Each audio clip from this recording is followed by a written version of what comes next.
Oui, bien-aimés dans le Seigneur, bonjour. Je vous salue encore une fois de plus. Moi, c'est l'évangéliste Christian Tamboué. Et je dis merci à Dieu qui a permis que ce moment soit encore un moment favorable, afin que nous puissions parler de sa part. Et je te bénis, toi qui m'écoutes, que l'Éternel puisse t'aider à travers ces messages par le nom puissant de Jésus-Christ de Nazareth. Amen. Oui, nous continuons toujours notre campagne d'évangélisation avec cette fois-ci un thème vraiment très bon, intitulé Informe et vide. Thème tiré dans le livre de Genèse, chapitre 1er, à partir du 1er jusqu'au deuxième verset. J'ai lu en nom puissant de Jésus. Au commencement, Dieu créa le ciel et la terre. La terre était informe et vide. Il y avait des ténèbres à la surface de l'abîme et l'Esprit de Dieu se mouvait au-dessus des eaux. Donc, je n'ai pas ajouté encore le troisième verset. La Bible me dit que Dieu dit que la lumière soit et la lumière fit. Amen. Oui, ça c'est vraiment la parole tirée dans le livre de Genèse, qui est un livre de commencement. Mais lorsque j'ai médité, je me suis dit, mais pourquoi Dieu, par sa souveraineté, Dieu, par sa grandeur, pourrait-il créer quelque chose qui est vide? Comment ça fait dire Dieu, par son honneur, peut-il créer la terre et que la terre soit vide et que la terre soit informe?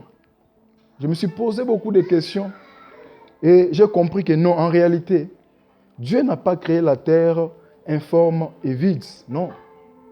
Dieu qui est le maître de tout, lui qui est le Dieu qui nous aime et qui aime cette terre, qui aime tout celui qu'il a créé, peut-il créer vraiment la terre informe et vide? Ah, là vraiment, j'en suis pas sûr. C'est pourquoi je parcouris les livres avec l'inspiration de l'Esprit Saint et j'ai compris que Dieu n'a pas créé la terre informe et vide. C'est pourquoi quand on lit dans les livres de Deutéronome 32, le verset 4, la Bible me dit qu'il est les rochers, ses œuvres sont parfaites, car toutes ses voies sont justes. C'est un Dieu fidèle et sans iniquité, il est juste et droit. Waouh! Dans notre Dieu, toutes ses œuvres sont parfaites. Dans tout ce que Dieu fait, il les fait bien. Mais comment ça fait-il au commencement? La terre peut être informe et vide. J'ai encore parcouru les Écritures. Et l'Esprit Saint m'a montré ce verset biblique dans le livre d'Ésaïe 45, le verset 18. Je lis la parole de Dieu au nom de Jésus. Car ainsi parle l'Éternel, le Créateur des cieux, le seul Dieu qui a formé la terre. Ah bon? Donc la terre au commencement était informe et vide, mais ici le prophète Ésaïe nous dit que Dieu a formé la terre. Qu'il a formé la terre, qu'il a faite et qu'il l'a affermie, qu'il l'a créée pour qu'elle ne soit pas désertée, qu'il a formée pour qu'elle ne soit désertée et pour qu'elle ne soit, ou pour qu'il soit plutôt habité. Je suis l'Éternel et il n'y a point d'autre. Ah bon? Donc, j'ai compris maintenant, partant de ce verset biblique, que l'Éternel n'a pas créé la terre informe et vide, non. L'Éternel a créé la terre avec une forme afin que cette terre puisse être habitable. Mais lorsque nous voyons, au livre de commencement, on nous parle que la terre était informe et vide. Et j'ai compris qu'avant le commencement, avant la création de la lignée qu'on appelle la lignée d'Abraham, dans la théologie, on parle de l'époque avant ou de l'époque pré-abrahamique. Donc de l'époque pré-adamique plutôt. Donc ce qui veut dire qu'il y avait une époque, il y avait un moment qui existait avant Adam et Ève. Et lorsque Dieu avait créé la terre avait une forme.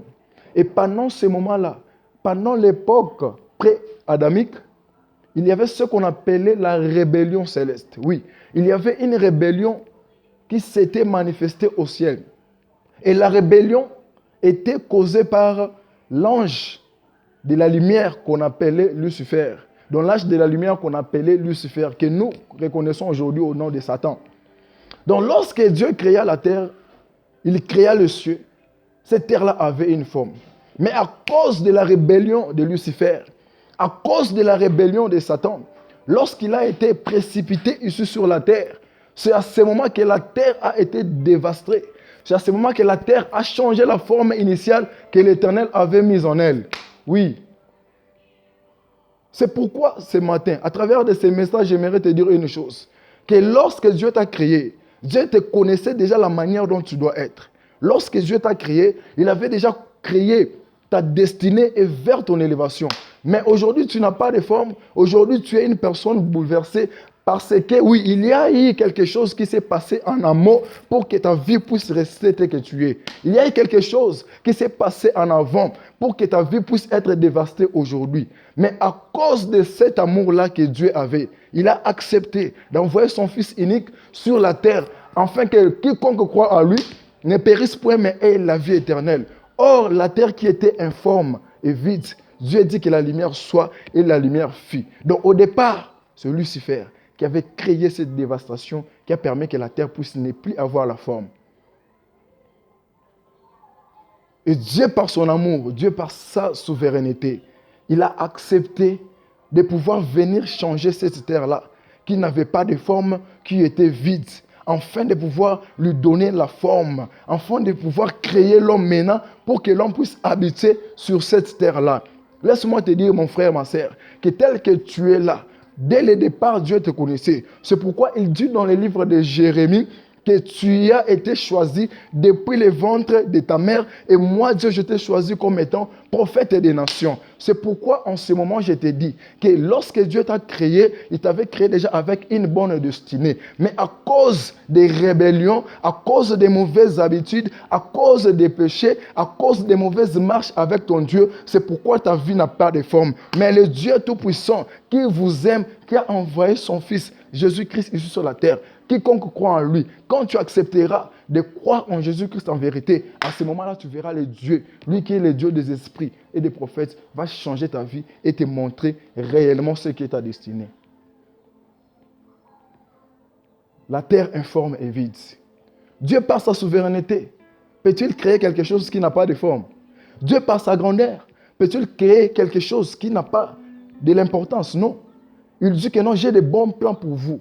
Et les plans que moi j'ai prévus dans votre vie, c'est le plan de bénédiction et le plan merveilleux. Mais c'est à cause des diables, à cause des mauvaises choses que nous rencontrons sur la terre, qui fait que notre vie ne puisse pas avoir la forme. Mais je te dis ce matin, que toi qui es là, peu importe ton problème, peu importe ta situation que tu as, lorsque tu accepteras de suivre dans ta vie Seigneur Jésus, de suivre dans ta vie la vie de la parole de Dieu, à ce moment-là, tout ce qui a été dévasté, tout ce qui a désabîmé, tout ce qui a détourné ta vie à ta destinée, à cause de la création de Dieu, lui qui crée quelque chose avec une merveilleté, lui qui t'a créé avec des promesses, il va restaurer ta vie et il va t'amener vers ta destinée par le nom puissant de Jésus. La terre informe et vide. Non, en amour, Dieu a créé la terre avec informe.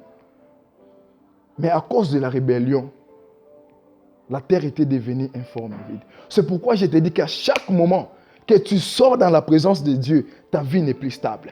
À chaque moment que tu ne marches pas selon la crainte de la parole de Dieu, ta vie n'est plus stable. À chaque moment que tu dis de faire des choses selon tes pensées, laisse-moi te dire que ta vie n'est plus stable.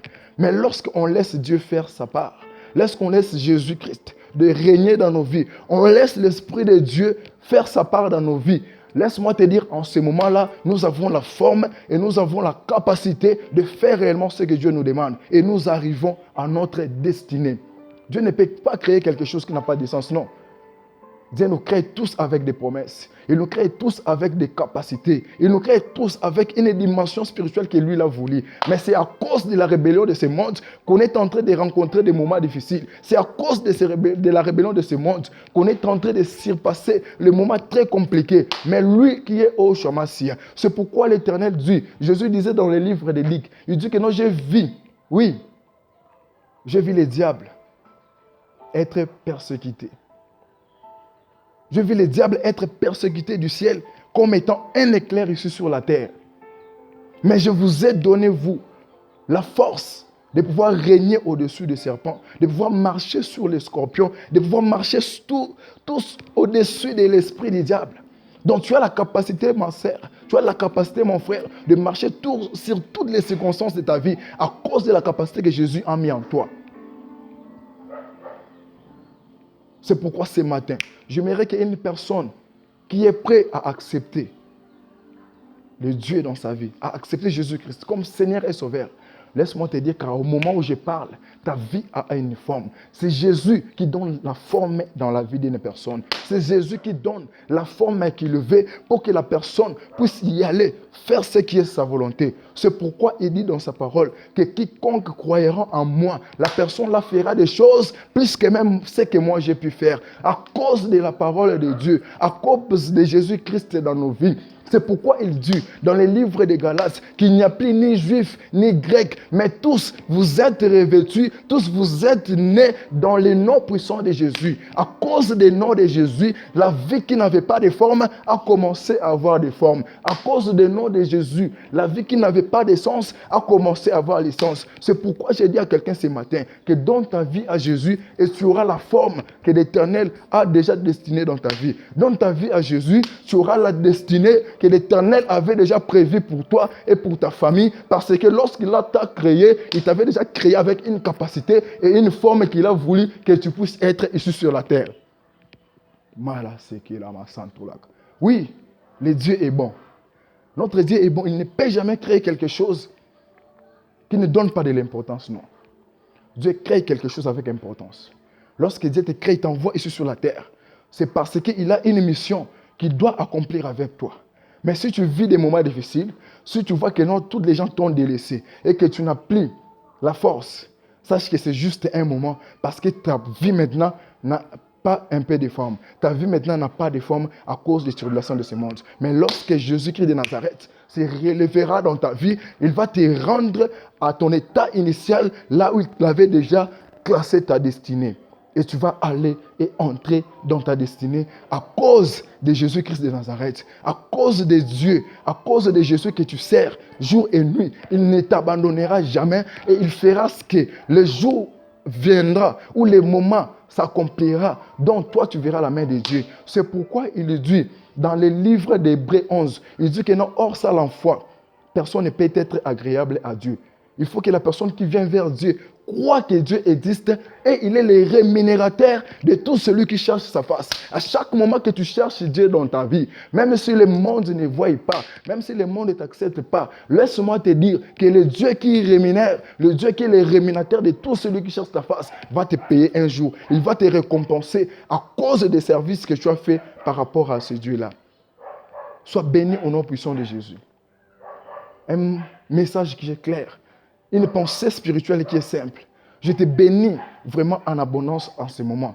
Oui, laisse que Dieu, le Dieu qui nous a appelés pour servir son trône, puisse encore faire des grandes choses dans ta vie. Qu'il puisse te donner la forme qu'il a déjà estimée par rapport à toi. Qu'il puisse te donner la capacité que lui-même, il a déjà tracée dans ta vie. Car tu es son enfant, tu ne peux pas souffrir pour longtemps.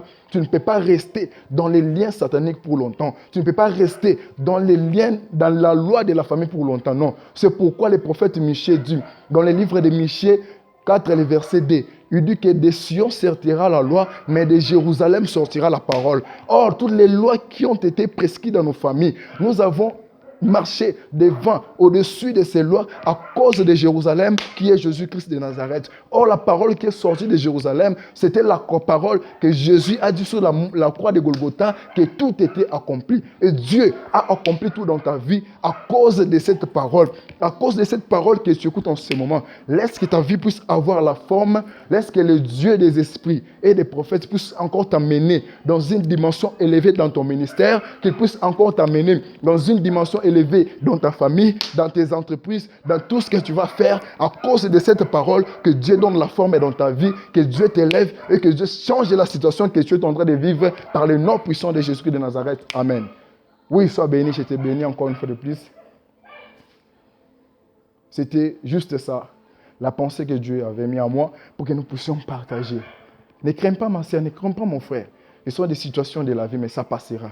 Le Dieu que nous servons, un jour il va s'élever. Un jour il dira que tout est accompli. C'est pourquoi David dit que mon Rédempteur est vivant et il s'élèvera les derniers. Ne te fatigue pas dans l'évangélisation. Ne te fatigue pas à chercher Dieu. Ne te fatigue pas à pouvoir te donner à Dieu. Donne ta vie au Christ. Donne ta vie à Jésus-Christ de Nazareth et tu seras sauvé. Il va te donner la forme qu'il veut. Dans tout ce que tu feras, tu réussiras par le nom puissant de Jésus de Nazareth. Nous avons ainsi prié et je vous bénis. Je vous dis merci pour toute votre attention, pour tous vos soutiens par rapport à cette œuvre. Laisse que Dieu puisse vous bénir par le nom puissant de Jésus de Nazareth.